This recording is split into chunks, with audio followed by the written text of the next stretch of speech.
As I reflect back on my short career in the Air Force, it really wasn't all that bad. I was just a schmuck. Even on Turner Air Force Base in the Air Police, which was nowhere near as good as Supply would have been, and maybe a really nice base, but I had my own room there in a modern brick building, brick because everything else had been wood before this, but a really nice brick building. I shared it with one guy. We had carpet on the floor, a nice bunk, radios. I don't think I had a TV, but there was a TV room in there. And the mess hall was right next door to us. And 24/7, especially being with the Air Police, I could go in there and have anything I wanted, and they really had good food. Plus, we only had to be at work 8 hours a day, 5 days a week. Okay, I didn't like my job. I had to go out a B-52 jet bomber out on the pad, and it really got cold. I mean, we had parkas, but it got cold here in the winter.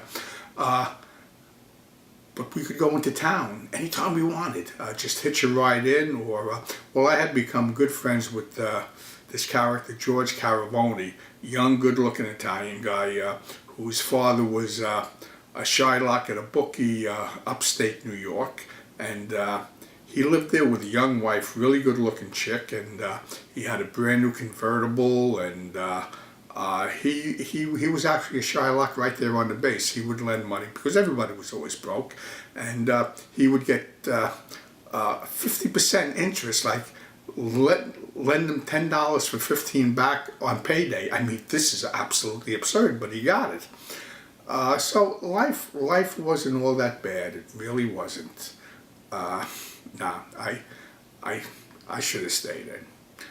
But anyway, the night that I got out, I got my money because they gave me traveling pay. Well, I had a dispute.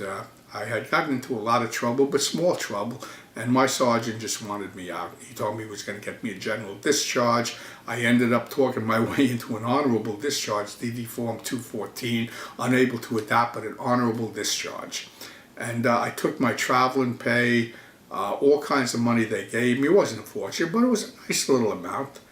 And I lost it that night. I had been drinking. I wasn't supposed to go back to the barracks, but I did. And I was drinking, and I lost it all. I mean, literally, I don't think I had $20, $25 left. Imagine. Anyway, a guy that I had met, Jimmy Scanlon, he helped me out. He wanted to follow in my directions and get out also. I was going to give him the blueprint on how to do it. But he put up some cash for me, and I got a trailer outside the base. We paid a month's rent on it. And I had been with this girl, Carolyn Miller. She was a belly dancer. So I had a few things going for me. A lot of things happened with her. She followed me back to Brooklyn later on, had all kinds of ridiculous issues going on. But, well, anyway, this sergeant also, it just so happens, a week or two later, he gets thrown out of the Air Force because he ends up punching his superior officer. He could have went to the brig, but got lucky. But this was a real smooth-talking con artist. And we ended up going down to Florida together with no money.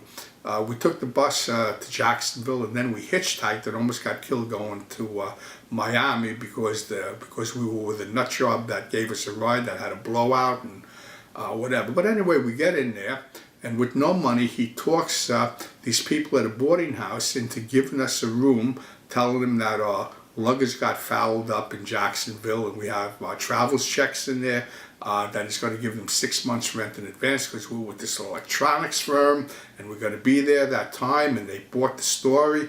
And I'm going to go into a little bit more about what went on and how I ended up getting back to Brooklyn after that. But right now, I'm going for a snack, okay? I'm going for a snack.